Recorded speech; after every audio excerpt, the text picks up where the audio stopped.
Good afternoon बच्चों, बैठ जाओ।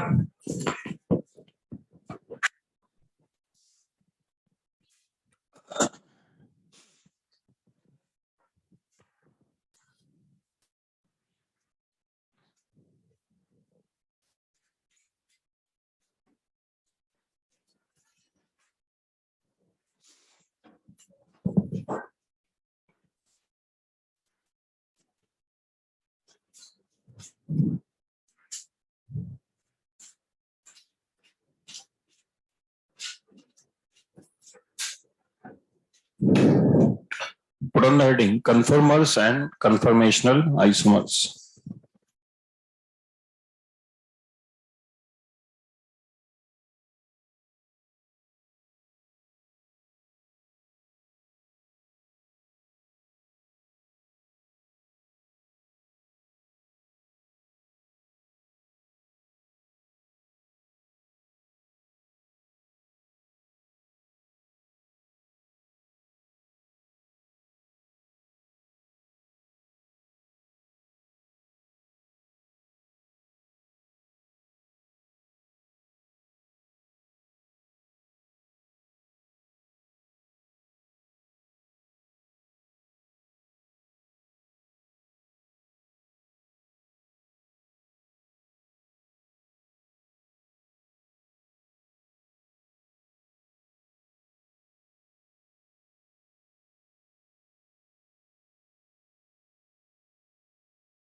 हेलो, लिखें, इसके अंदर कुछ थ्योरेटिकल पॉइंट्स हैं, वो लिखें।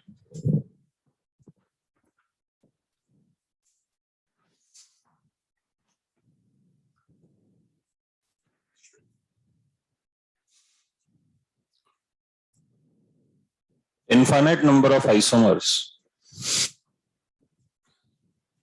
Infinite number of isomers which are formed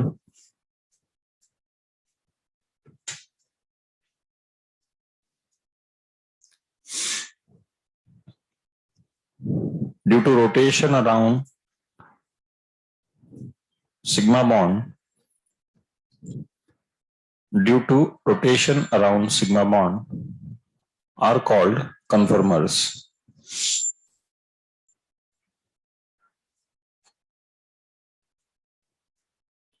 Next point. Conformers of low energy are called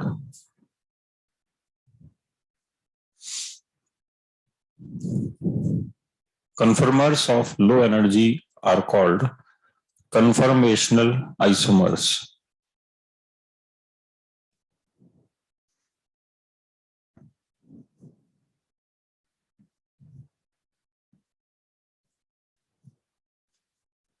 next point लिखें।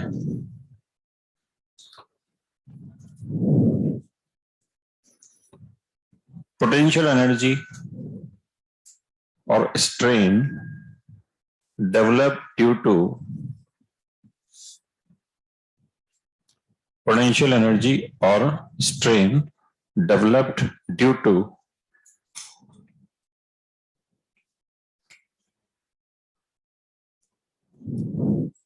interaction between atoms is called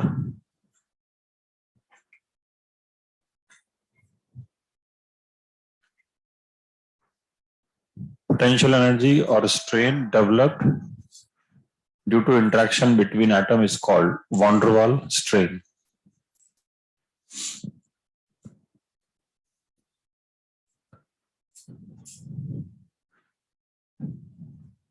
It is major reason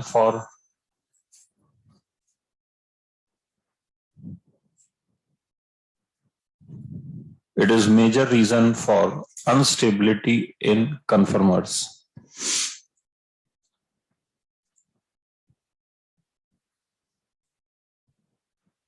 It is major reason for instability in conformers. Next point लिखें.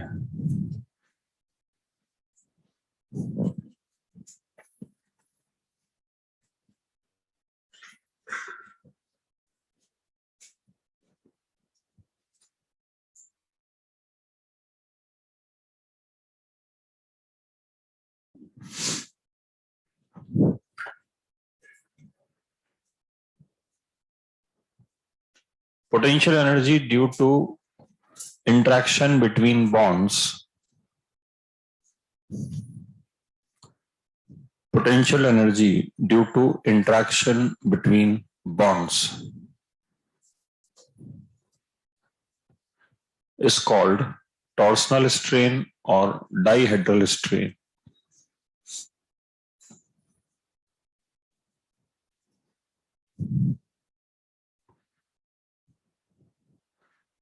It is also responsible for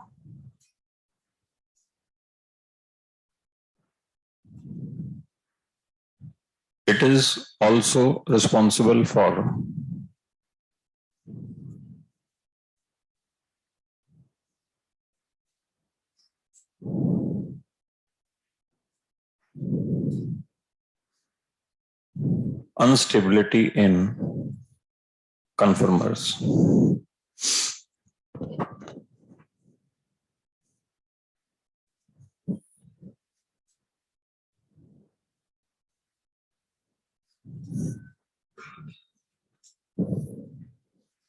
next running लगाइए conformers of ethane.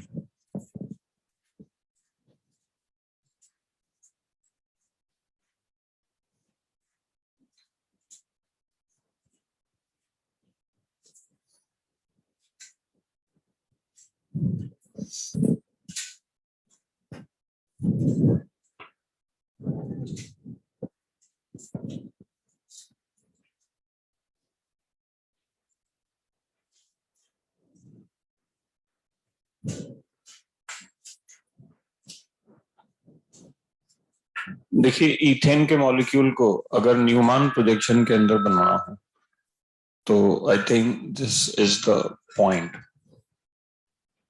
We can draw it.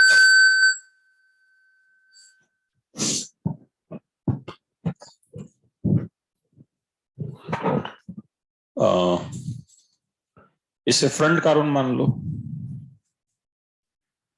तो ये अपने आप back हो जाएगा और बहुत इजी है क्योंकि इससे अच्छा और डिफिकल्ट वाला हमने लास्ट टाइम पढ़ा था, उसमें तो अलग अलग ग्रुप लगे हुए थे, इसमें तो तीनों हाइड्रोजन है. तो फ्रंट कार्बन हमने इसको मान लिया, F लिख देता हूं छोटा सा. फ्रंट कार्बन पे कितने हाइड्रोजन है यहाँ पे, तो ये 3 हाइड्रोजन हो गए. फिर इसके पीछे बैक वाला कार्बन होगा, उस पर भी 3 हाइड्रोजन है. We can write. अब आपको एक बात देखनी है कि ये यहां से यहां तक का एंगल, रिपीट कर रहा हूं ध्यान से देखना, यहां से यहां तक का एंगल 120 डिग्री होगा, तो इसका आधा कितना होगा. तो मैं इसको 60 डिग्री घुमा के आगे वाले कार्बन को, हालांकि पीछे वाले कार्बन को भी घुमा सकते हैं, अभी जब आप सवाल करेंगे तो 2005 में एक ऐसा क्वेश्चन आया था जिसमें उसने बोलता है कि आप रियर मतलब होता है पीछे वाला, रियर कार्बन को रोटेट करें. तो वो एक ही बात है, आप पीछे वाले को घुमाएं या एक ही वाले को घुमाएं. फिलहाल हम आगे वाले को घुमा रहे हैं. किसको घुमाया पहले तो ये बताओ मुझे, आगे वाले को या पीछे वाले को, फ्रंट वाले को. तो बैक जैसा है वैसा ही रहेगा. कितने एंगल से घुमाया,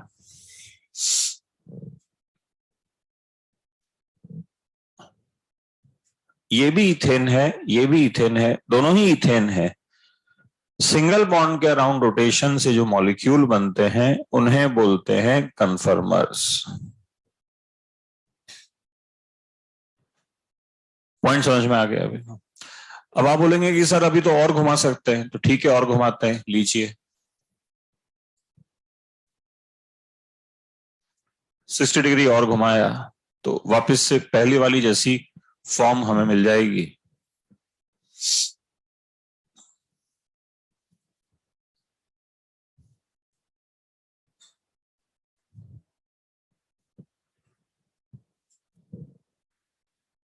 ये वो बॉन्ड है जिसको आप रेफरेंस मान सकते हैं। पहले ये ऊपर था, एक काम करो ना, इसको अगर आपको बहुत क्लियरली समझना है तो इस पे एक रेफरेंस पॉइंट बना लो। तो अब यहां आ गया, ये समझ में आ रहा है ना? अब थोड़ा सा फास्ट करते हैं इसको, और 60 डिग्री घुमाओगे तो ये इधर मिलेगा। देन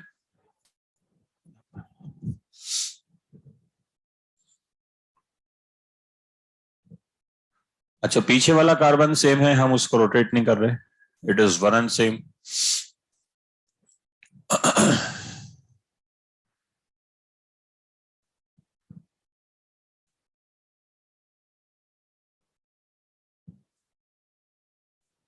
ये वो हाइड्रोजन जो हमारे रेफरेंस। अच्छा, और घुमाने की जरूरत नहीं है, क्योंकि अगर और घुमाया तो ओरिजिनल पोजीशन पे आ जाएंगे। इनके अंदर भी जो बच्चा है वो ये कह सकता है कि सर पहला, तीसरा और पांचवा एक ही तो जैसे हैं, और दूसरा, चौथा और छठा भी एक जैसा है। अब इनका नाम देते हैं अपन। इसमें आगे वाला हाइड्रोजन पीछे वाले हाइड्रोजन को पूरी तरह छुपा देगा। तो आगे वाला हाइड्रोजन पीछे वाले को एक्लिप्स कर देगा, इसीलिए इसको नाम दिया गया एक्लिप्स्ड फॉर्म। इसमें सब बिखर रहे हैं, इसीलिए दिस इज कॉल्ड स्ट्रैगर्ड फॉर्म। तो फिर इसका नाम दोबारा से बताइए।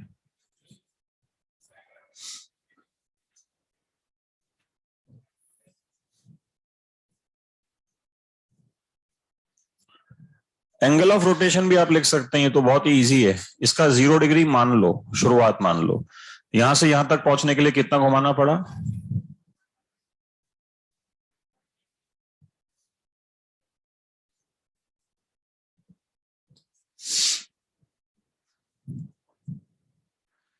अब हम पहले वाले स्ट्रेन पे आते हैं। पहला वाला स्ट्रेन है हमारे पास van der Waals strain,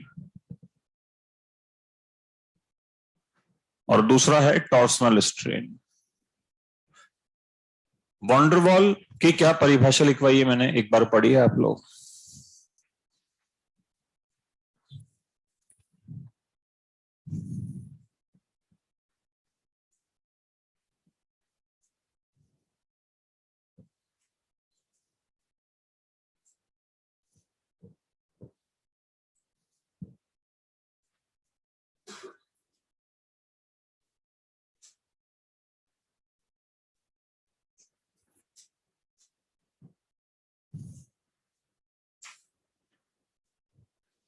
atoms के बीच में जो स्ट्रेन होगा उसे हम बोलते हैं von der Waals strain. Notice कीजिए, क्या यहाँ पे दोनों एटम्स पास में हैं? तो इनमें पोटेंशियल एनर्जी स्टोर हो जाएगी, और सिस्टम में पोटेंशियल एनर्जी स्टोर हो जाएगी। जिसकी एनर्जी ज्यादा हो जाती है उसकी स्टेबिलिटी, स्टेबिलिटी पे तो बाद में आएंगे, पहले तो हम एनर्जी की बात कर रहे हैं। इसके अंदर एटम्स पास में है, तो वॉन डर वॉल स्ट्रेन के बारे में कमेंट क्या लिखोगे? ज्यादा। यहां देखिए एटम्स कैसे हो गए, तो एनर्जी या स्ट्रेन?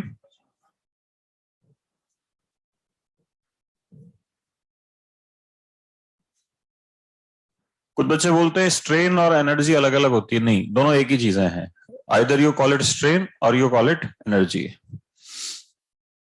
एक बच्चा पूछ रहा है 60 डिग्री क्यों रोटेट कर रहे हैं? वेरी गुड क्वेश्चन, अभी आ जाएगा। फिर इसके बारे में कमेंट सेम हो जाएंगे ना, ये वापस से कैसा हो जाएगा? कम ज्यादा, कम ज्यादा। टॉर्सन स्ट्रेन पे आते हैं, क्या परिभाषा लिखवाइए टॉर्सन स्ट्रेन की, देखिए एक बार।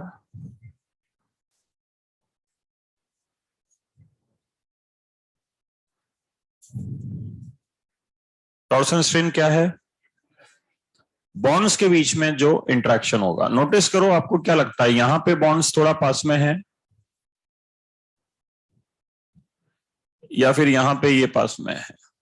फर्स्ट और सेकंड, बॉन्ड्स पास में है तो आपस में स्ट्रेस रिलीज मतलब रिपल्जन करना चाहेंगे क्योंकि इलेक्ट्रॉन से बनते हैं। उस वजह से जो सिस्टम में पोटेंशियल एनर्जी डेवलप होगी that is called torsion strain, या इसका एक नाम और लिखवाया होगा डाईहेड्रल स्ट्रेन। तो क्या लगता है, यहां ज्यादा होगा या कम? और यहां फिर वो आप लिख लेना आराम से, है ना। मुख्य बात यह है कि इस वाली फॉर्म में दोनों तरह की एनर्जी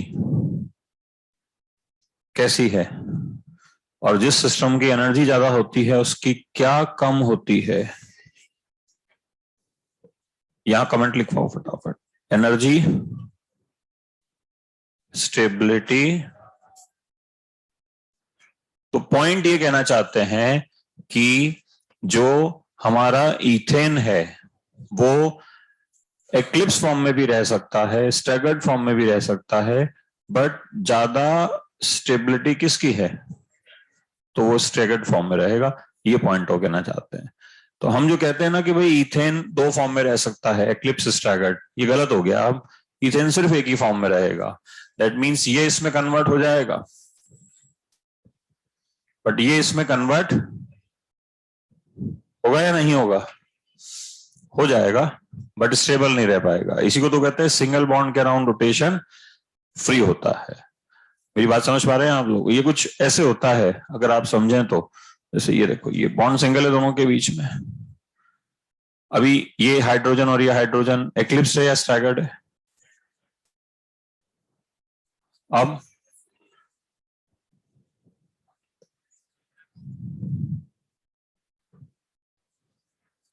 दैट मीन्स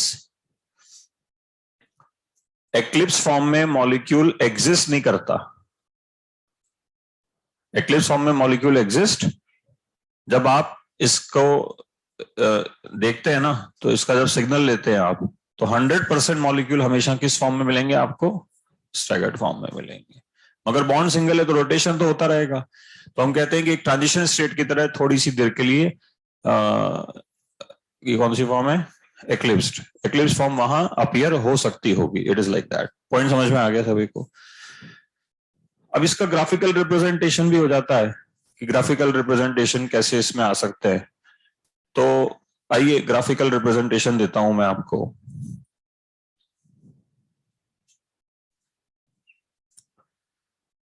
यहां पे हमने पोटेंशियल एनर्जी स्केच की है और यहां पे डाईहेड्रल एंगल स्केच किया है। डाईहेड्रल एंगल का मतलब क्या हो जाएगा?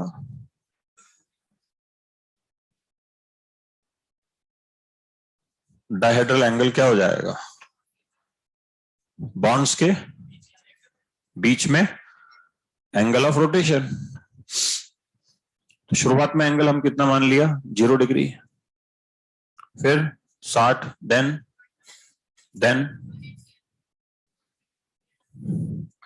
तो 0 डिग्री पे पोटेंशियल एनर्जी एक बार देख के बताओ कैसी है। फिर देन अगेन इन पॉइंट्स को मिला दीजिए आप।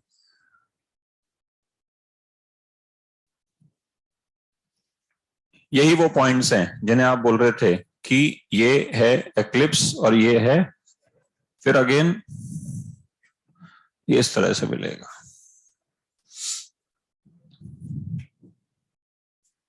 आगे नहीं बनाया क्या इसको? ये लो, स्टैगर्ड फॉर्म कितनी बार मिलेगी बच्चों, ये बताओ। मैं इसको लिख रहा हूं यहां पे, ये 1, ये 2 और ये। एक जनरल सा क्वेश्चन आता है कि इथेन के कन्फर्मर्स कितने होते हैं?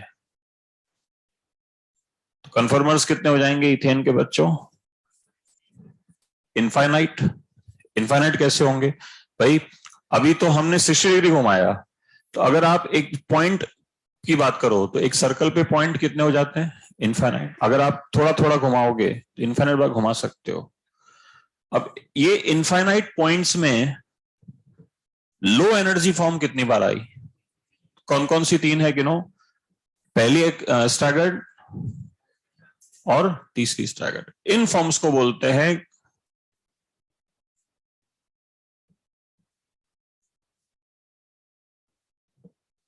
कितने हो जाएंगे ये? डेफिनेशन लिखवाई ना मैंने, पढ़ी नहीं आपने? पढ़ो क्या लिखवाया है। शुरुआत लेक्चर ही इससे किया है क्या? Infinite forms are called conformers. मतलब क्या कन्फर्मर्स और कन्फर्मेशनल आइसोमर एक ही चीज है? नहीं। पढ़ो उसको, सब कुछ लिखा हुआ है उसमें। आपका ध्यान पढ़ाई में होगा तो आपको क्लैरिटी है।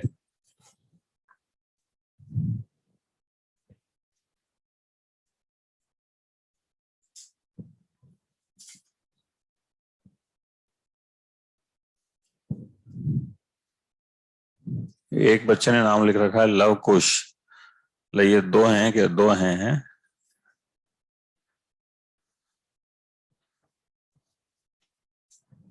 चलो आगे बात समझ में। अच्छा, यहाँ देखने से ऐसा लग रहा है थोड़ा सा ये ऊपर आ रहा है ये नीचे, बट आप इसको बना लेना। इन सब का क्रेस्ट बोलते हो ना आप, वो सेम होगा, और ट्रफ भी वो थोड़ा सा वो बनाने में हो सकता है 1-2 मिलीमीटर का फर्क हो गया, आप लोग उसको तरीके से बना लेना। तो ये चीज है, इस पे डायरेक्ट क्वेश्चन आता है जेई के अंदर, जो भी हमने बताया उस पे कॉपी करो आप इसको।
हेलो।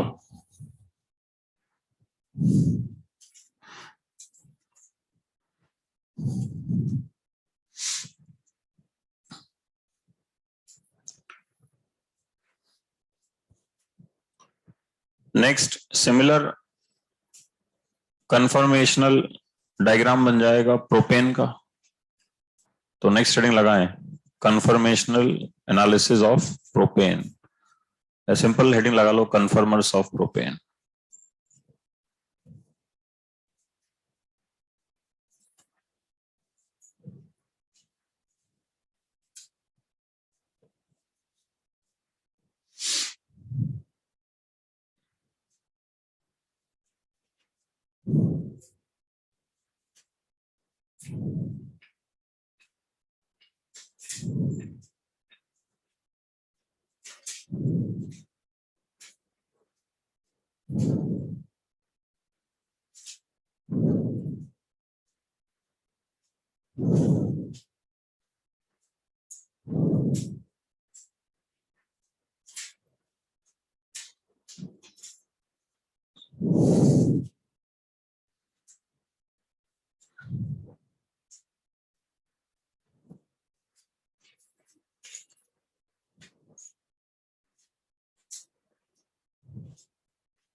सॉरी,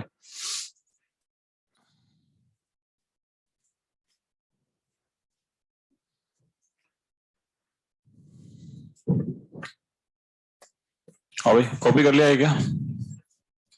नेक्स्ट हेडिंग लगाएं प्रोपेन। अब थोड़ा अगर लगाओ आप लोग, बिल्कुल सेम ही चलेगा, फिर मैं बना के दिखाता हूं।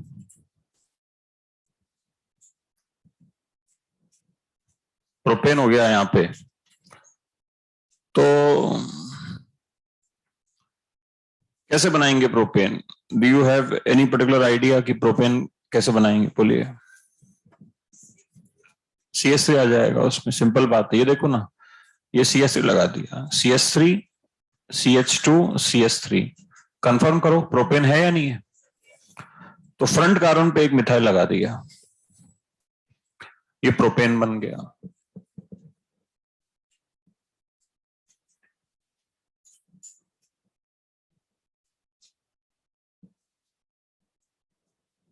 ऐसे बन जाएगा। सारा एनालिसिस बिल्कुल सेम चलेगा।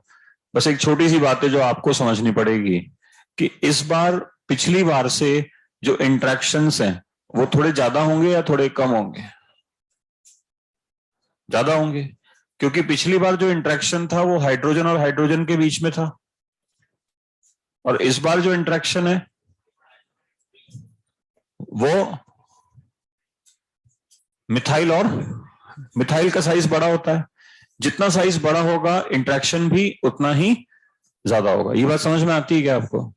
तो बहुत क्लियर बात है कि बिल्कुल सेम ग्राफ बनेगा, मगर ग्राफ थोड़ा सा ऊपर से बना लेना।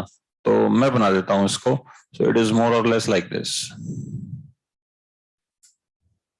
डेटा कोई पूछता नहीं है आपसे, पर फिर भी आपको बता देते हैं कि ये करीब 12.1 किलो जूल पर मोल के आसपास है, और प्रोपेन का 14.3 किलो जूल पर मोल के आसपास है। तो डेफिनेटली ये जो एनर्जी में इंक्रीज हुआ, ये किस बात के लिए हुआ? Size of methyl. एक मिथाइल बढ़ गया ना बच्चे यहाँ पे। तो पहले था H का H से इंट्रैक्शन, देखो आपकी कॉपी में लिखा हुआ होगा यहाँ पे, पहले दोनों जगह क्या लिखा हुआ था? H। अब क्या लिखा हुआ होगा? तो इंट्रैक्शन ज्यादा होगा। कॉपी कर लो इसको। कन्फर्मेशनल एनालिसिस ऑफ प्रोपेन या कन्फर्मर ऑफ प्रोपेन, कुछ भी हेडिंग लगा लो।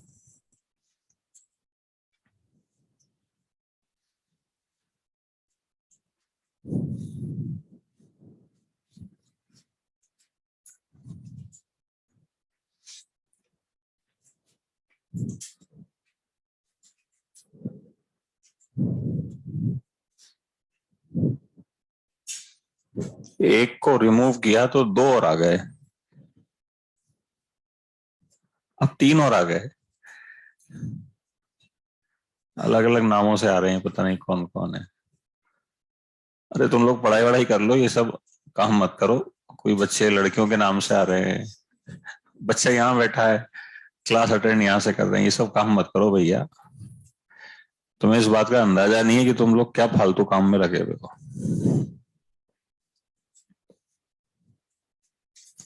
तुम्हारी मर्जी पड़े जो करो यार, क्या फर्क पड़ता है।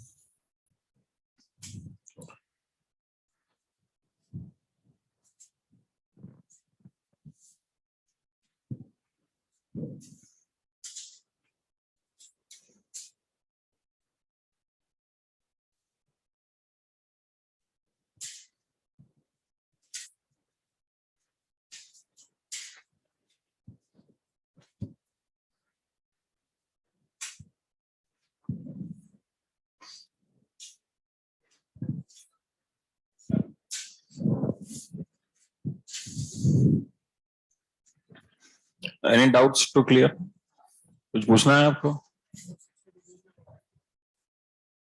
60 डिग्री वाला आ जाएगा ना अभी, इतनी बड़ी क्वेश्चन थोड़ी है वो। तारीफ कर दी मैंने उसकी यार, ऐसे ही।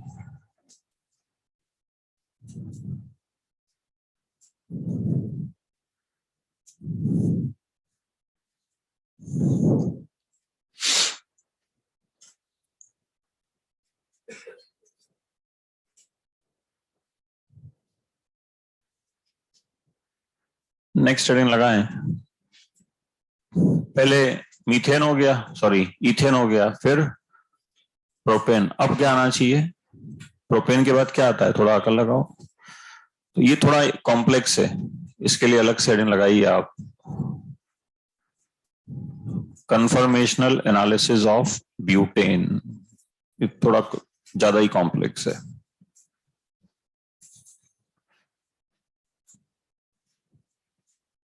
ये डेटा याद नहीं रखना आपको, 12.1 और 14.3 ऐसा नहीं आता आईआईटी में।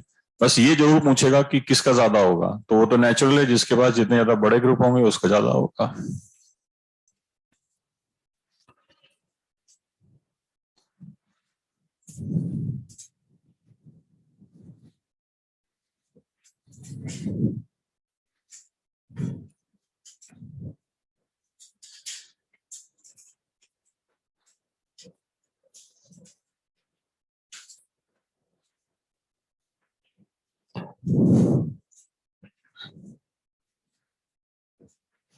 अच्छा, एक स्टेटमेंट है, उसको मैंने मिटा दिया वैसे graph, I am sorry for that. But ये बताओ, ये कन्फर्मेशनल आइसोमर कितने होंगे प्रोपेन में? हाँ, 3 ही होंगे ना यार, इधर से 6 आंसर आ रहा है, क्या है ये?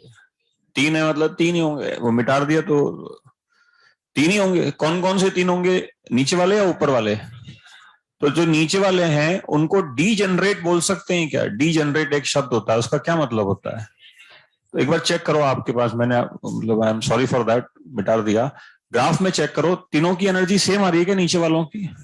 तो क्या ये कह सकते हैं कि conformational isomer of ethane R D generate? Yes और नो? लिख लो इसको वहां पे, इथेन वाले पोर्शन में लिख लो, प्रोपेन के लिए भी लिख सकते हैं बट इथेन का बहुत इंपॉर्टेंट है। Conformational isomer of ethane R D generate.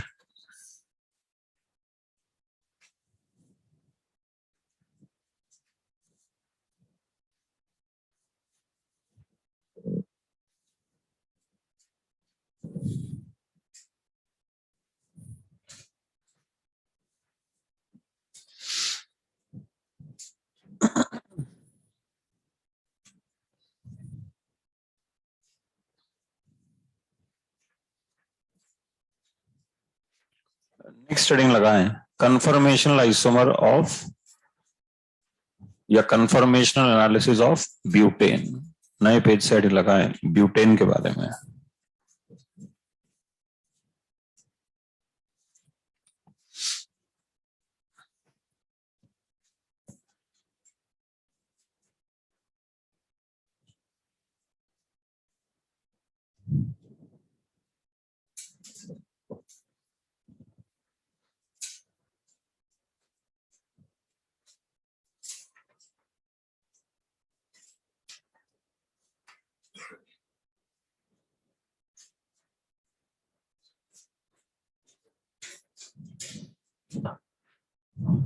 आइए ब्यूटेन का एनालिसिस शुरू करते हैं। CH3 CH2 CH2 CH3 butane है ये। फ्रंट कार्बन पे चेक करो कौन कौन लगा हुआ है, बैक पे कौन कौन लगा हुआ है? 2 हाइड्रोजन और 1 मिथाइल। मैं पहला फॉर्म बनाता हूं,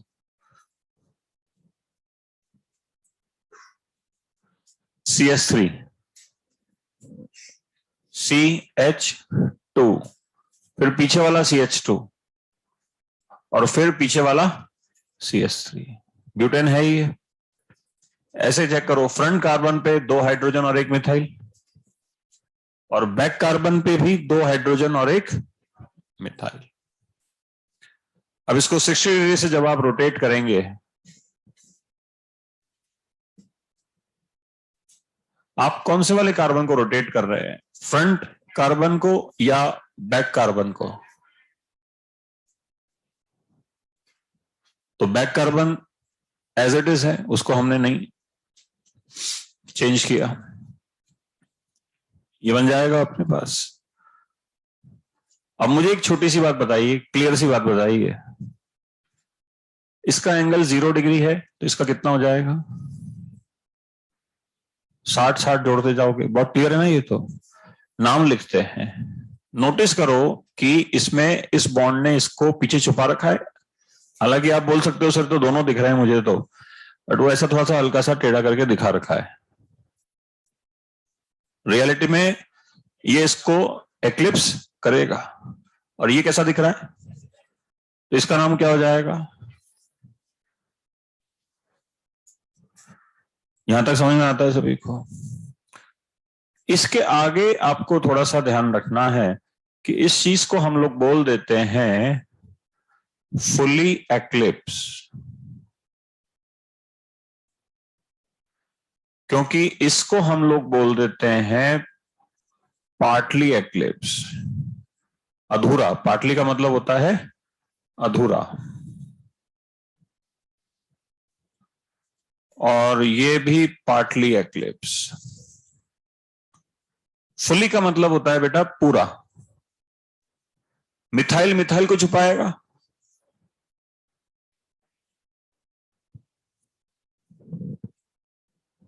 छुपाएगा ना। जबकि यहां नोटिस करो, क्या ये हाइड्रोजन मिथाइल को छुपा पाएगा? क्यों? कि दोनों का साइज में डिफरेंस है, इसीलिए इनको मैंने क्या नाम दिया? तो दो तरह के हैं, फुली एक्लिप्स या पार्टली एक्लिप्स। ऐसे ही स्टैगर्ड भी दो तरह के हैं। इस स्टैगर्ड को नाम देते हैं गॉच।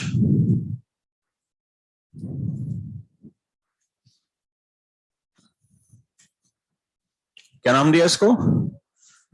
गॉच बोलते हैं, गौचे बोलते हैं, दोनों में से कोई भी नाम आप बोल सकते हैं। और इसको नाम देते हैं एंटी।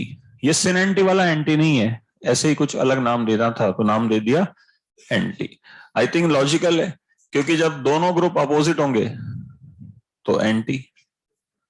गॉच को ऐसे डिफाइन करते हैं कि जो भी फॉर्म 60 डिग्री और 300 डिग्री पे मिलनी चाहिए उसको क्या बोल देंगे? तो अब मुझे बताओ, अपने पास कितनी फॉर्म्स हो गई इस बार? 4 हो गई ना, साफ साफ दिख रही है। नहीं आई बात समझ में?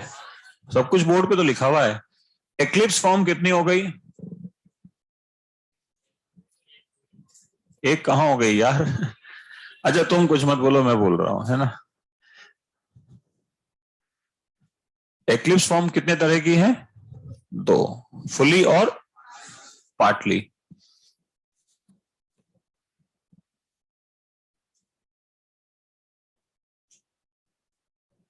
ऐसे ही स्टैगर्ड फॉर्म भी कितने तरह की है बच्चों?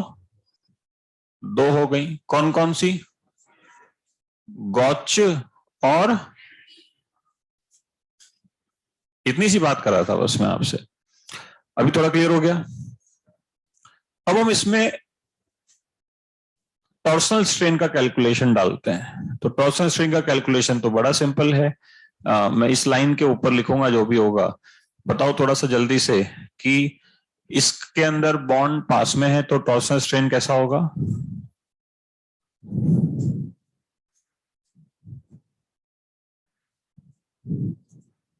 आपको अगर एरो नहीं लगाना तो आप लिखेंगे हाई एंड लो, या मोर और लेस, कोई भी दो शब्द लिख दीजिए, कोई इश्यू नहीं है उसमें।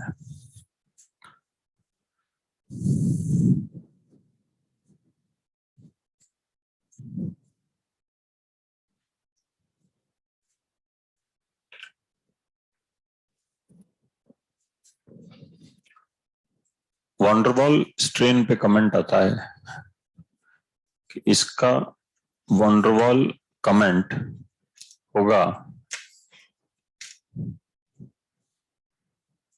मैक्सिमम, क्योंकि इसका होगा मोर।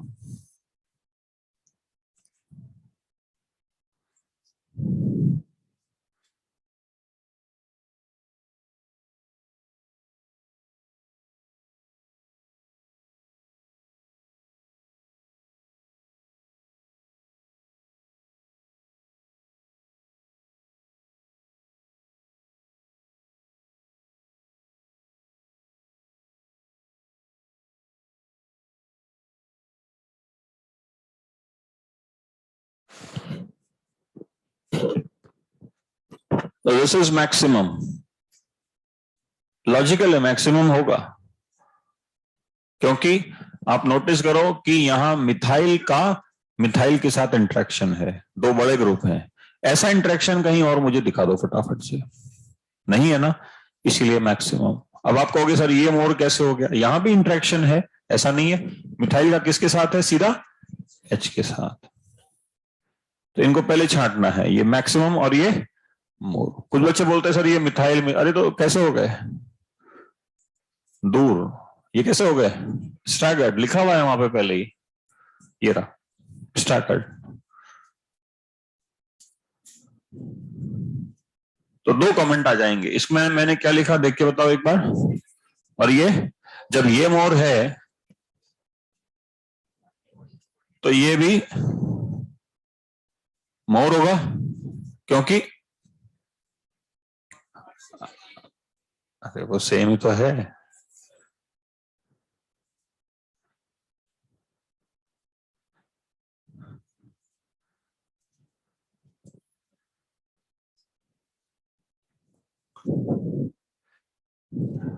फिर देखो इसमें इंटरेक्शन कम है और इसमें भी इंटरेक्शन कम है, बट मैं इस पे लिखूंगा लीस्ट और इस पे लिखूंगा लेस। इन दोनों में भी फर्क होता है ना, लीस्ट का मतलब सबसे कम, मिनिमम। मिनिमम इसलिए क्योंकि नोटिस करो ये इससे जितना दूर जा सकता था उतना दूर आ गया। अब आप लोग से और दूर चल जाएगा, इधर नहीं, इधर जाओगे तो और वो तो पास हो जाएगा, देखो ना आपके सामने है, घर जाके और नोटिस करना है इस चीज को। तो फिर ये अपने आप कैसा हो जाएगा,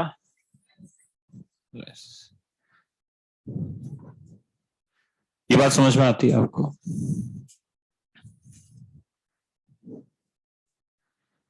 अब छोटी मोटी बातें हैं, यहां लिखूंगा कन्फर्मेशनल आइसोमर कितने हो जाएंगे, कन्फर्मर्स कितने हो जाएंगे। तो आइए देखते हैं, पहले ग्राफ बनाएंगे।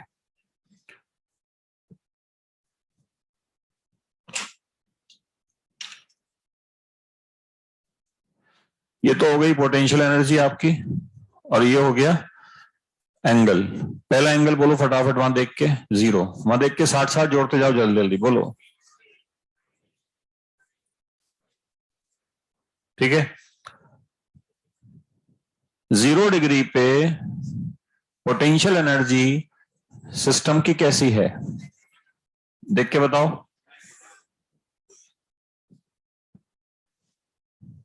60 डिग्री पे लेस,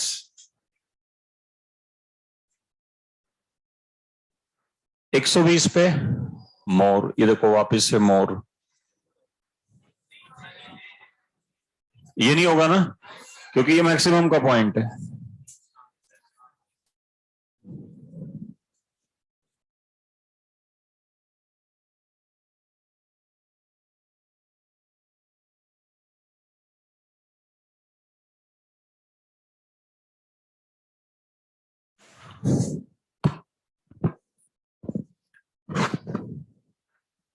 एक 120 के बाद उधर देख के बताओ 180 पे क्या है, लीस्ट। तो ये तो लीस्ट, ये किसका पॉइंट था, least will be somewhere somewhat here. उसके बाद वापस से कौन आया, इनमें से कौन सा पॉइंट मोर का था, ये होगा।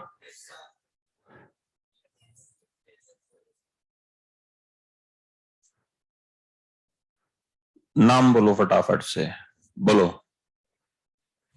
फुली एक्लिप्स, बोलो FE लिख रहा हूं, फिर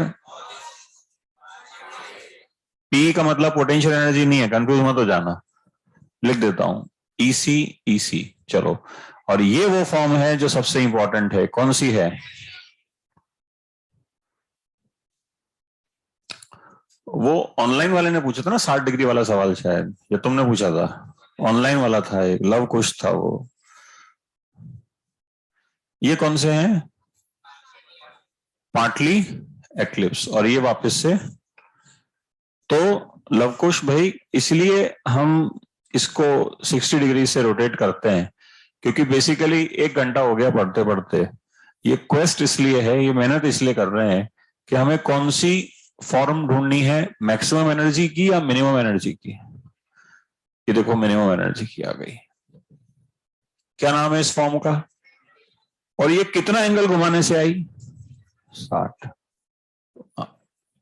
मतलब 180 से तो आई, 180 कितने के स्लॉट में मिला? 60 के स्लॉट में मिला। वो हमारे लिए कन्वीनियंट था। अब आप लोग साहब वो तो 30 से ही मिल जाएगा, 10 से ही मिल जाएगा, बट वो एनालिसिस जबरदस्ती बड़ा हो जाएगा, उससे कोई आउटपुट नहीं निकल रहा। फिर आप बोल रहे हो साहब सीधा ही 180 घुमा देते। सीधा 180 घुमाने से नुकसान क्या होता? कौन छूट जाता? गॉड छूट जाता। वो भी तो, उसने भी तो डिप लिया, इसलिए 60 से घुमाते हैं। छोटी सी बात है, क्योंकि हमें जो चाहिए वो मिलना चाहिए, वो पॉइंट ऑफ व्यू है। अब मैं पॉइंट पे आता हूं। मुझे बताओ इस ग्राफ ने डिप कितनी बार लिया? कौन कौन से हैं? 2 गॉच और एक, तो मैं यहां नीचे लिख रहा हूं, जगह नहीं है इसलिए। कन्फर्मेशनल आइसोमर वो होते हैं जिनकी एनर्जी कम होती है। कितनी बार एनर्जी ने डिप लिया? तो कितने हो जाएंगे? कन्फर्मर कितने हो जाएंगे? बोलो। ये इनफाइनाइट हो जाएंगे। ये बात समझ में आती है?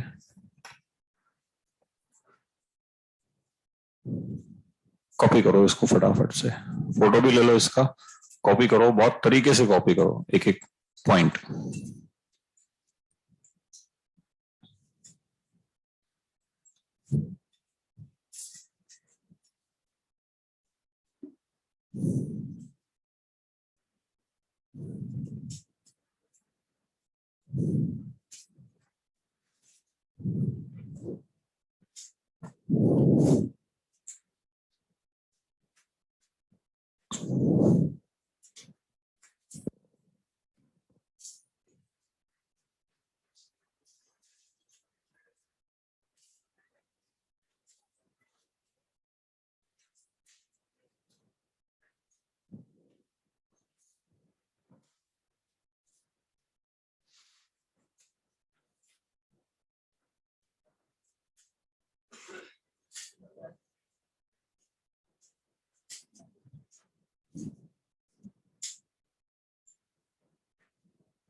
हाँ पूछिए ना, बोलो।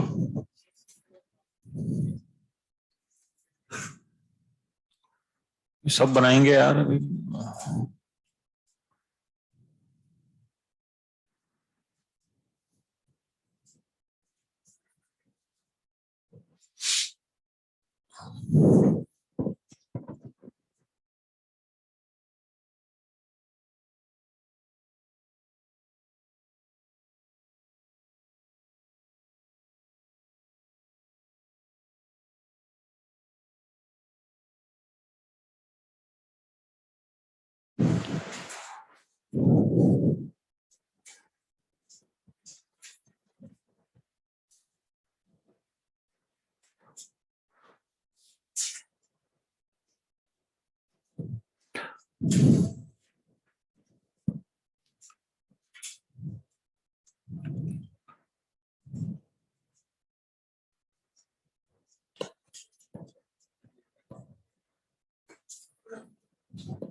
मेन पॉइंट जो आपने इसमें ध्यान में रखना है वो वॉन्डरवॉल के कमेंट है। इसमें आपने ये मेरी बात सुन लो 2 मिनट।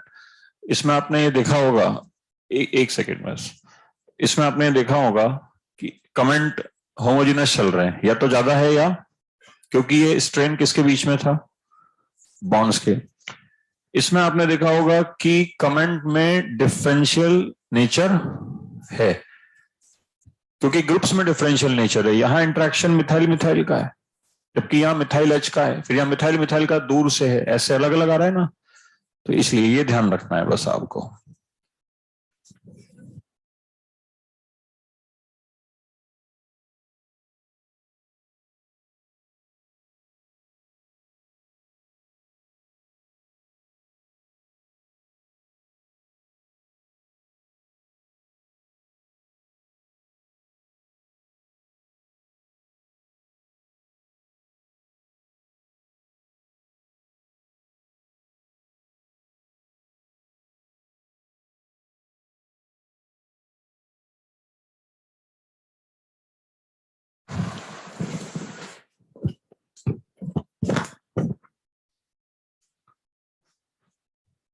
हाँ भाई, क्लियर हो गया क्या मैटर ये? लिखें इसके अंदर फर्स्ट पॉइंट, जिसका छूट गया है वो घर जाके लिख लीजिएगा इसको आराम से, it will take some time. और कोई जल्दीबाजी में कोई कॉपी मत करो, आराम से कॉपी करो। जितना हो गया उतना ठीक है, बाकी घर जाके इसको आप लिखना।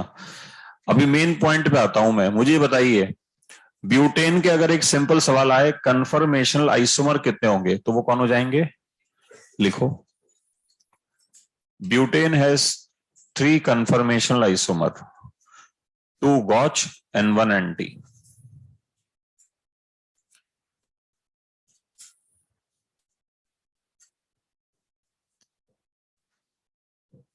Two Gauch and 1 NT.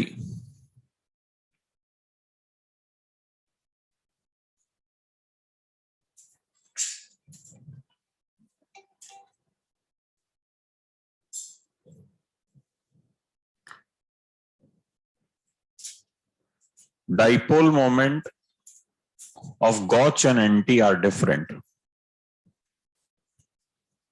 Dipole moment Gauch and NT are different.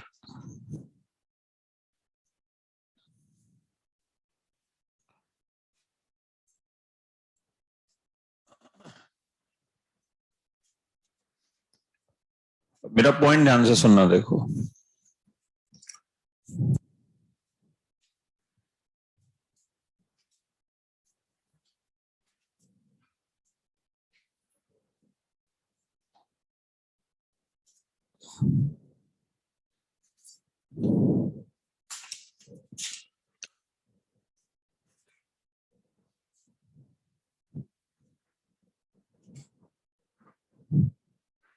ये गॉच फॉर्म है और ये एंटी फॉर्म है। मिथाइल का कौन सा इफेक्ट लगेगा बच्चों? माइनस आई या प्लस आई? जब प्लस आई लगेगा तो ये दोनों एरो वेक्टर जिसको आप क्या बोलते थे, डाइपोल मोमेंट वेक्टर, कैंसिल करेंगे या नहीं करेंगे? ये बात समझ में आती है? अब जब ये कैंसिल नहीं करेंगे तो इस फॉर्म का म्यू कितना हो जाएगा? सुनना मेरी बात, इसमें क्या होगा?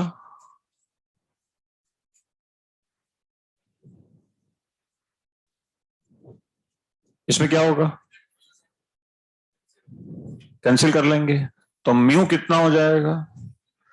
अब एक छोटी सी बात है, इसका म्यू नॉन जीरो और इसका म्यू जीरो, और ये दोनों ही फॉर्म में एग्जिस्ट करेगी, तो नेट डाइपोल मोमेंट कितना हो जाएगा?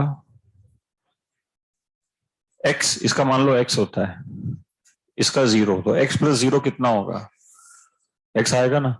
तो ब्यूटेन का नेट डाइपोल मोमेंट आएगा या नहीं आएगा बच्चों?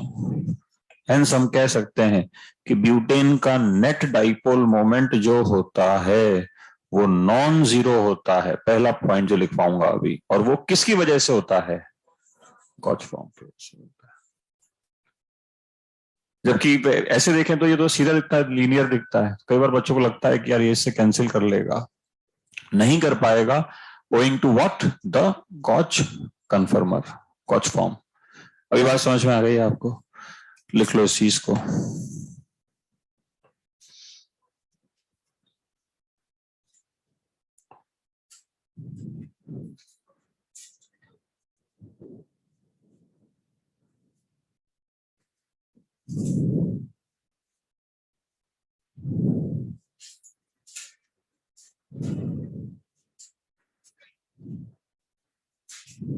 butane will have net non-zero dipole moment.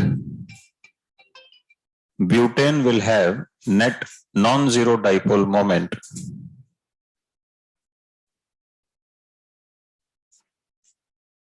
due to its gauge form. Due to its gauge form. अच्छा, स्टेबिलिटी ऑर्डर बताइए भाई, स्टेबिलिटी ऑर्डर क्या होगा? सबसे ज्यादा स्टेबल कौन होगा? फिर बोले जाओ। हाँ, जरूरत ही नहीं पार्टली एक्लिप्स और उसकी, बस यही दो फॉर्म रहेंगी। एक्लिप्स फॉर्म तो एग्जिस्ट, वो तो अनस्टेबल फेज होती है ना, बताया था मैंने आपको अभी, बताया नहीं बताया था? तो gauche sorry anti is more stable than, ये फाइनल पॉइंट लिख लीजिए, final stability order is anti is much more stable than gauche. इनका जनरल रेशो की बात करूं तो 80-20 90-10 का रेशो रहता है, मतलब 90% मॉलिक्यूल किस फॉर्म में रहेगा? हाँ, बात समझ में आ गई?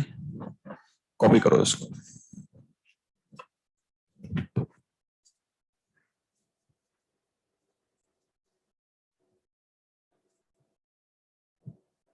Hello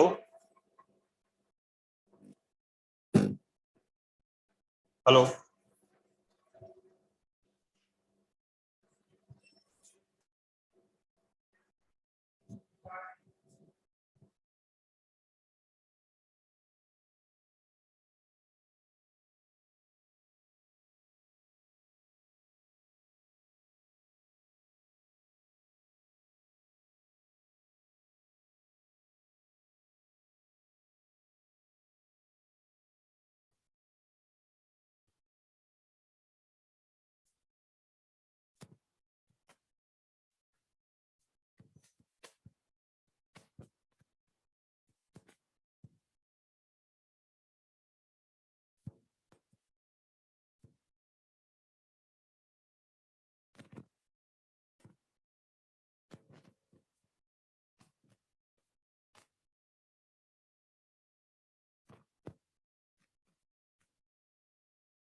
I think matter clear हो गया है बिल्कुल, है ना?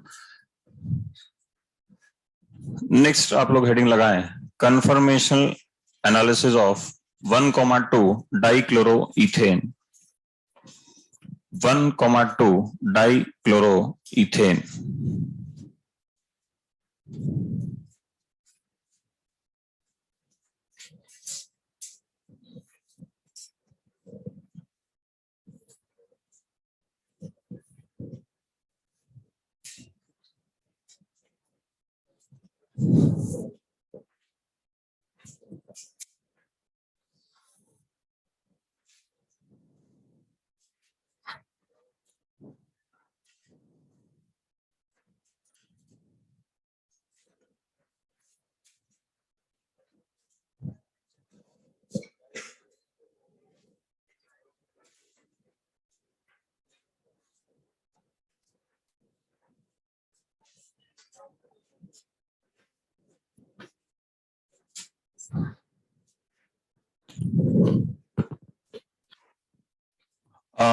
अब देखो पॉइंट ऑफ व्यू क्या है,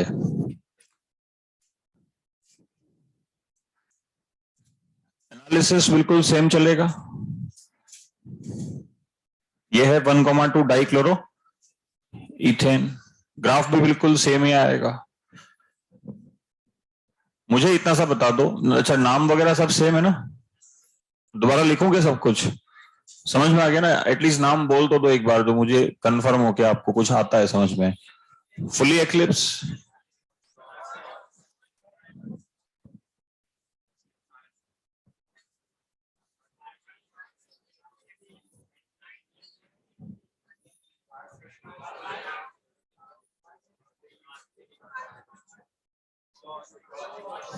गुड। कॉपी में देख के बोल रहे थे क्या? मेरा ध्यान तो बनाने में था। चलो तो ये बन जाएगा ना अपने पास, ग्राफ भी सेम आएगा। मुझे छोटी सी बात बताओ कि मिथाइल मिथाइल में इंटरेक्शन ज्यादा होना चाहिए या क्लोरीन क्लोरीन में? क्लोरीन में। क्यों? नहीं, लोन पेयर है ना भैया, क्लोरीन पे कितने लोन पेयर हैं? जब लोन पेयर होंगे तो खुद सोचो, इसके 3 लोन पेयर हैं, इसके भी। मेरे पास जगह ही नहीं वहां बनाने की, मैं कैसे बनाऊं अभी? तो क्लोरीन का साइज बड़ा तो खैर नहीं हो सकता, अपने को ये समझना पड़ेगा कि क्लोरीन सिर्फ क्लोरीन से इंटरेक्ट नहीं कर रहा, उसके लोन पेयर भी कर रहे हैं। इधर कितने और इधर, तो कितने लोन पेयर के बीच में इंटरेक्शन है? तो पहला पॉइंट, ग्राफ इसके जैसा होगा या इथेन वाला जैसा होगा? इसके जैसा, और थोड़ा सा ऊपर से बना लेना, या तो सेम में बना लेना या अलग से बना लेना। अब मैं दूसरे पॉइंट पे आता हूं, स्टेबिलिटी ऑर्डर क्या होगा?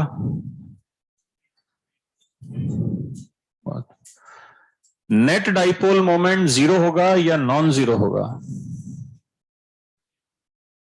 नॉन जीरो होगा। क्यों? वही रीजन देखो, हेलोजन का कौन सा इफेक्ट लगेगा? -I। यहां पे कैंसिल कर लेंगे, बट यहां पे दोनों -I कैंसिल। ये बनाना है आपको पूरा, ऐसा नहीं है, ढंग से एक एक मॉलिक्यूल अच्छे से बना के और उसका एनालिसिस लिखना है घर जाके। आप इसको मजाक मत मान के चलो।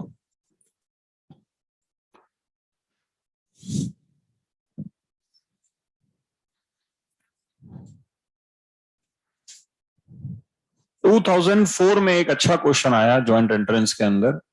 क्वेश्चन क्या था वो देखिए, उसमें निकालना क्या था वो देखिए। क्वेश्चन ये था कि the summation of individual dipole moment and mole fraction gives final dipole moment R, मतलब रिजल्टेंट।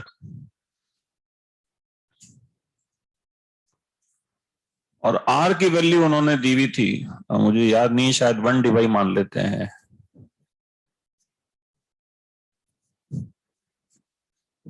2 भी हो सकती है, 1.8 भी हो सकती है, आप देख लेना जो भी हो। फिर उन्होंने ये किया था कि given mole fraction X of Gauch form is 0.2.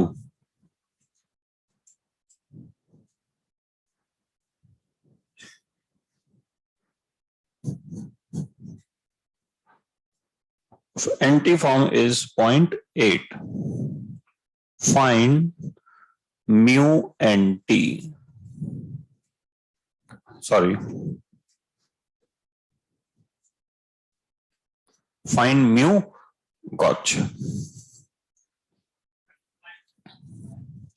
करें शुरू। सबसे पहले तो समेशन फॉर्मूला को एक्सपेंड कर दो।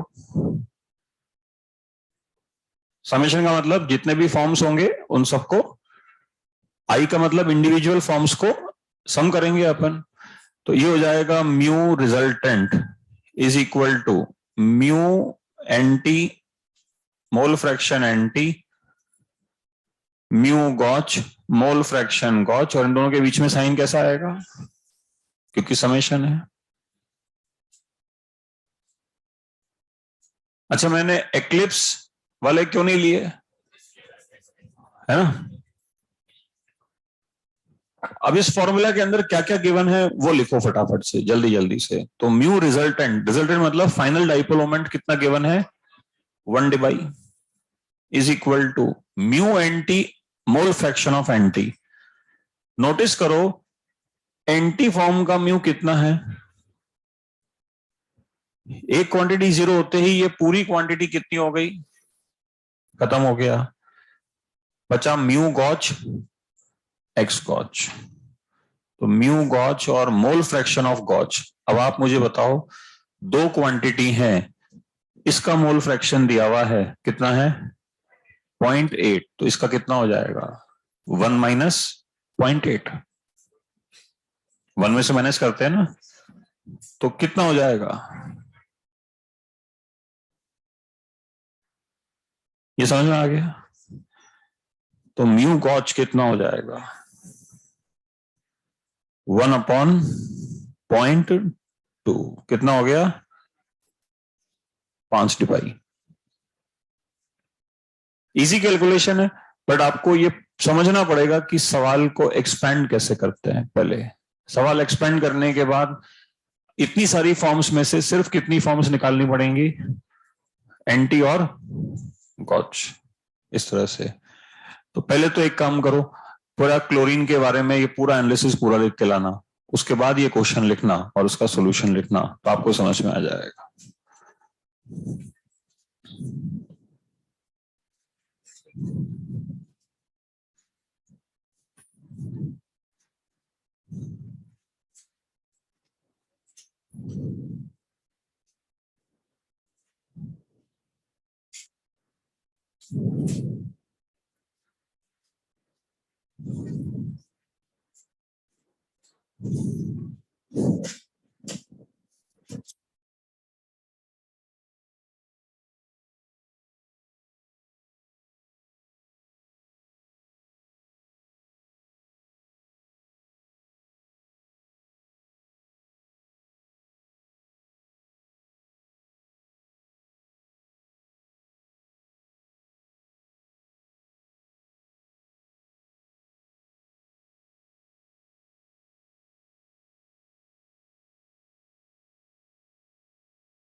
ये तो समझ में आ गया ना कि पहले इसका पूरा एनालिसिस लिखना है, फिर ये क्वेश्चन लिखना है, फिर सॉल्यूशन लिखना है, ठीक है।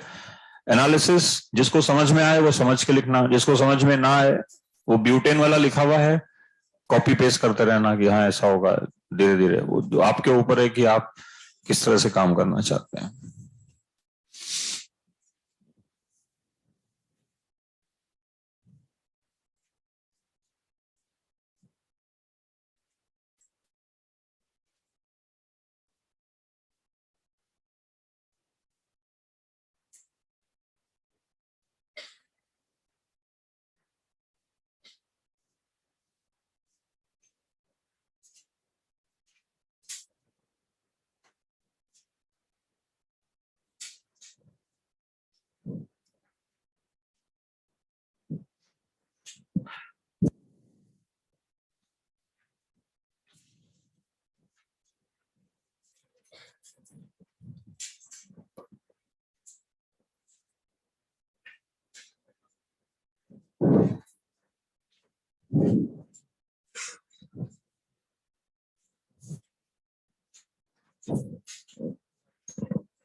चलो भाई टॉपिक को वाइंड अप कर रहे हैं।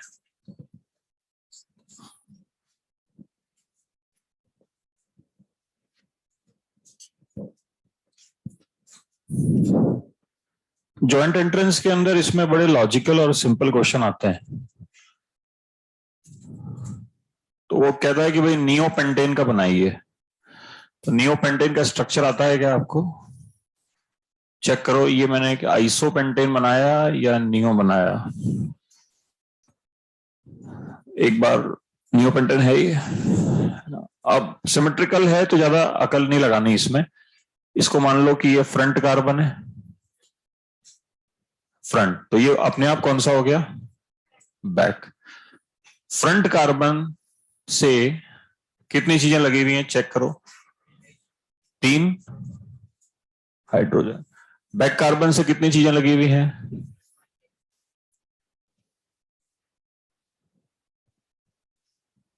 खत्म। एक बार 60 से घुमा लेना और एक बार 180 से, बात खत्म। इतना ही काम करना है अब, क्योंकि इतना सारा पड़ा तो ये तो समझ में आ गया ना कि स्टेबल फॉर्म कहां मिलेगी। या तो 60 या 60 पे गॉस मिल सकती है और 180 पे एंटी। ये थोड़ा अलग टाइप का क्वेश्चन है, इसको समझना आप। अगर इसको फ्रंट कार्बन मान लिया तो ये बैक। फ्रंट कार्बन पे इस बार कौन है? 3 क्लोरीन। फिर इसको भी तो मान सकते हैं फ्रंट कार्बन। फिर और फिर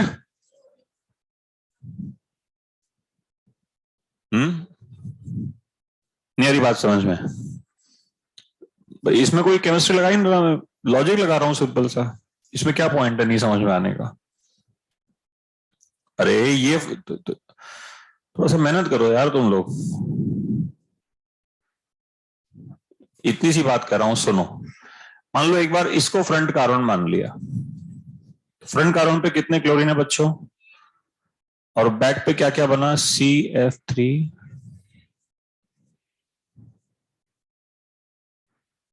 अब जरूरी थोड़ा है कि ऐसे बनाऊं। इसको फ्रंट कार्बन मान लो या ऊपर वाले इसको मान लो, चलो ये लो।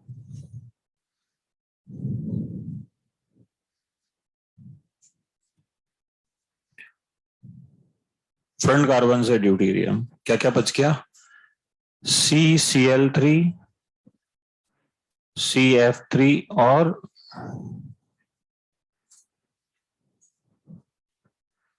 अभी कितने और बनेंगे? 2 और, वही समझ में आ रहा है? अब ये तो अनस्टेबल फॉर्म होती है, एक्लिप्स्ड है। इसको स्टेबल करने के लिए कितने डिग्री से घुमाना पड़ेगा? हाँ वो एक ही बात है, 60 180 एक ही बात है। फिर इसको भी, और वो जो बाकी दोनों है उनको भी।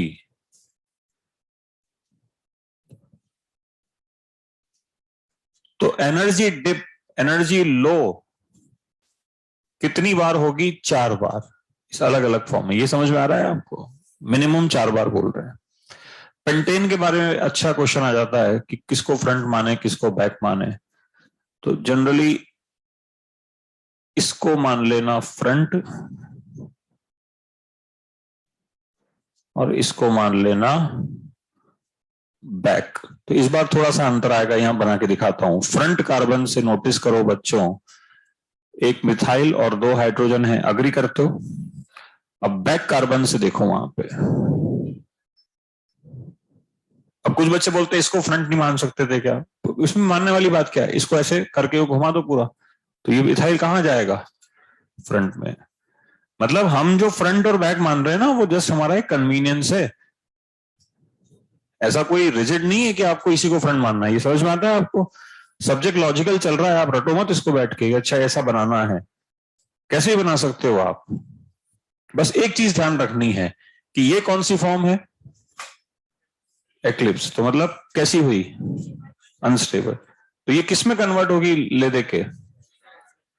बस इतनी सी बात पढ़ा रहा हूं आपको, ये बात समझ में आ गई? तो ये 3 होमवर्क हैं आपके, नियोपेंटेन का, इस मॉलिक्यूल का और पेंटेन का। ये घर जाके बना लेना, 180 डिग्री घुमा लेना सीधे सीधे, खत्म। लिखो।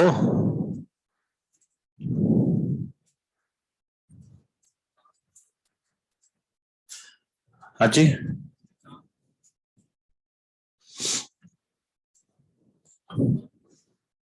अभी क्वेश्चन दिया हुआ है मॉड्यूल में, समझ में आ जाएगा लैंग्वेज क्या है और आंसर क्या देना है।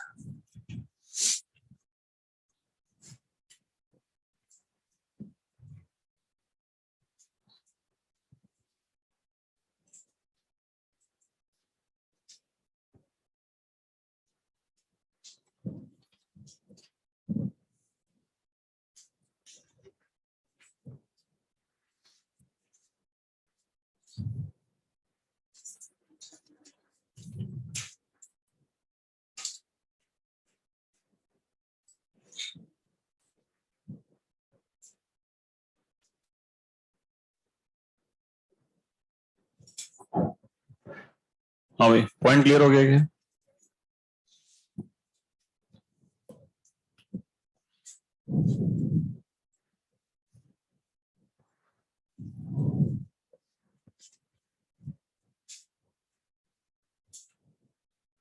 लास्ट हेडिंग लगाइए, ग्लाइकॉल।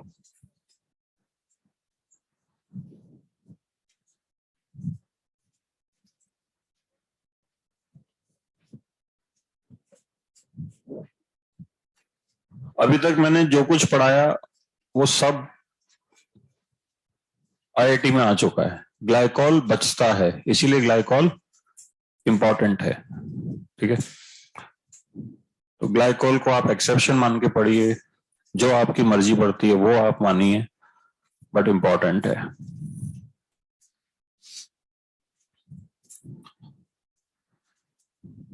क्या होता है ग्लाइकॉल का स्ट्रक्चर?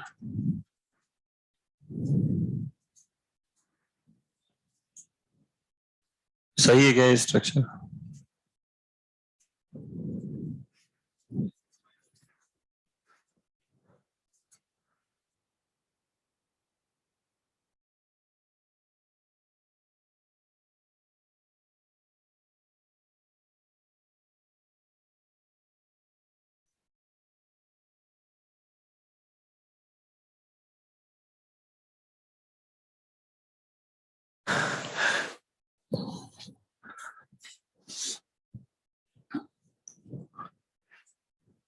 ग्लाइकॉल ऐसा बनाएंगे हम लोग, है ना। इसको मान लीजिए ये कार्बन फ्रंट है, इसको मान लीजिए बैक, रिवर्स भी मान सकते हैं, कोई कभी भी कोई इश्यू नहीं होता। पहला फॉर्म बनाते हैं, देखिए इसमें से फ्रंट कार्बन कौन सा होगा? ये जिसको मैंने अभी डॉट बनाया, या इसके पीछे जो है ये फ्रंट होता है ना। और ये जो बड़ा वाला कार्बन है इसको हम मान लेते हैं कि ये बैक है। ठीक है, ऐसा मान लेते हैं, क्योंकि फिर दिखेगा नहीं ना, मतलब आप लोगों के साथ पीछे वाला ऐसे बड़ा कैसे हो गया एकदम। तो ये बनाने का तरीका है न्यूमान्स प्रोजेक्शन, ये मैंने बताया भी था ऑप्टिकल वाली क्लास में, रिपीट कर रहा हूं। क्या क्या है? फ्रंट कार्बन से एक OH और 2 बैक कार्बन से भी सिमेट्रिकल है। फिर इसको कितने डिग्री घुमाएंगे? लीजिए, घुमाया मैंने।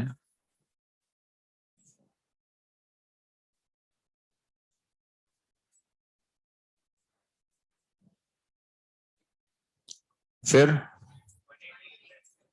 120 डिग्री। फिर नाम लिखवा दो फटाफट। एंटी किसका नाम है? लिखवाओ, इसका नाम लिखवाओ।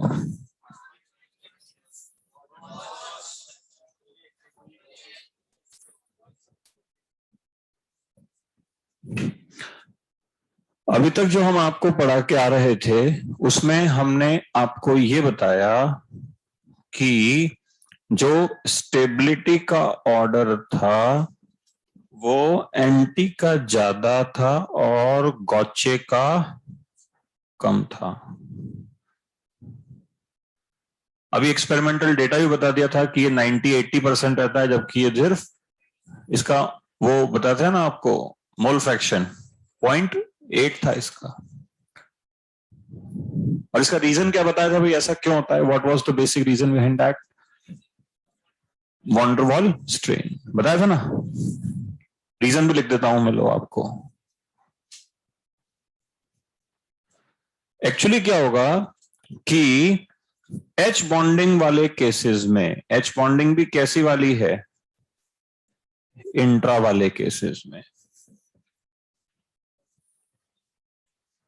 किसमें हुई एच बॉन्डिंग? गॉच में होगी।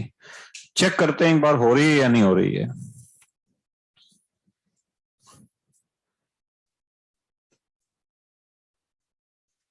हो रही है क्या? अच्छा, यहां हो जाएगी एच बॉन्डिंग एंटी में, ये देखो ना हो रही है।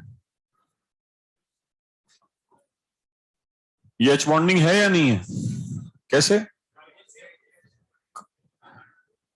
ये हाइड्रोजन कार्बन से अटैच है, जबकि एच बॉन्डिंग के लिए आपको किसकी आवश्यकता है? फोन की, हाँ या ना? आजकल बिना फोन के कुछ ही नहीं होता।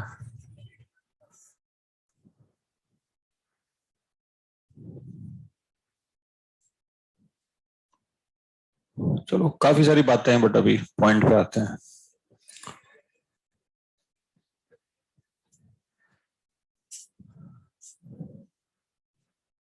एच बॉन्डिंग है या नहीं है ये?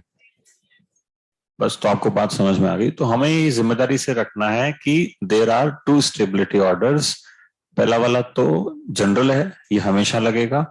बट अगर हमारे पास एच बॉन्डिंग हो जाए तो स्टेबिलिटी ऑर्डर में रिवर्सल हो जाता है। कौन ज्यादा हो जाता है? किससे?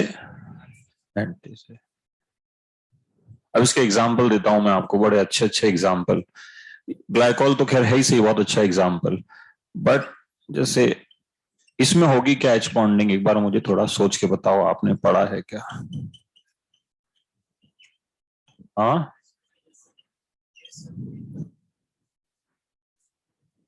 अरे बोलो, इस लास्ट वाले का नाम बोलो यार। क्या नाम है इसका?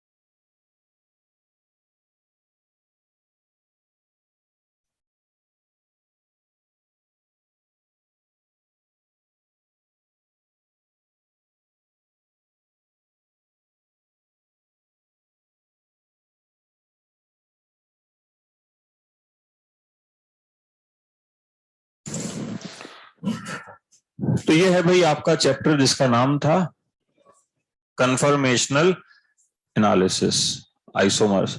इसमें बहुत सिंपल क्वेश्चन आते हैं जेई के अंदर, आप लोग ट्राई कीजिएगा, बहुत ही सिंपल मतलब। मगर बच्चे उसको नहीं कर पाते, और वो क्यों नहीं कर पाते ये वो जाने। जैसे मैं बताता हूं आपको, एक बार बहुत सिंपल क्वेश्चन आया, बच्चों को ये भी टफ लगता है, ये मिलेगा आपको एक्सरसाइज 3 में, आप देखना। उन्होंने ऐसा मॉलिक्यूल बना रखा है। अब उन्होंने क्या कहा कि पीछे वाले कार्बन को 180 डिग्री घुमाएंगे, सॉरी 120 डिग्री घुमाएंगे। सुन तो लो पहले, ये पहले ही घुमा रहा है। पीछे वाले कार्बन को 120 क्लॉकवाइज घुमाएंगे।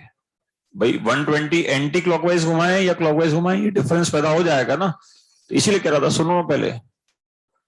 तो कौन सा फॉर्म मिलेगा? 4 ऑप्शन दिए हुए थे, एंटी मिल जाएगा, वो अलग बात है। सिंपल क्वेश्चन आते हैं, बट एक बार मेहनत करके लाइएगा, है ना। ये पूरा का पूरा जो लेक्चर है आज का, this concludes and completes the stereo. जितना आईआईटी में जरूरत है उतना कंप्लीट करवा दिया, है ना। तो अगली क्लास में मिलेंगे और हेडिंग होगा reaction mechanism. Proper reaction mechanism will be the heading. That is all, thank you.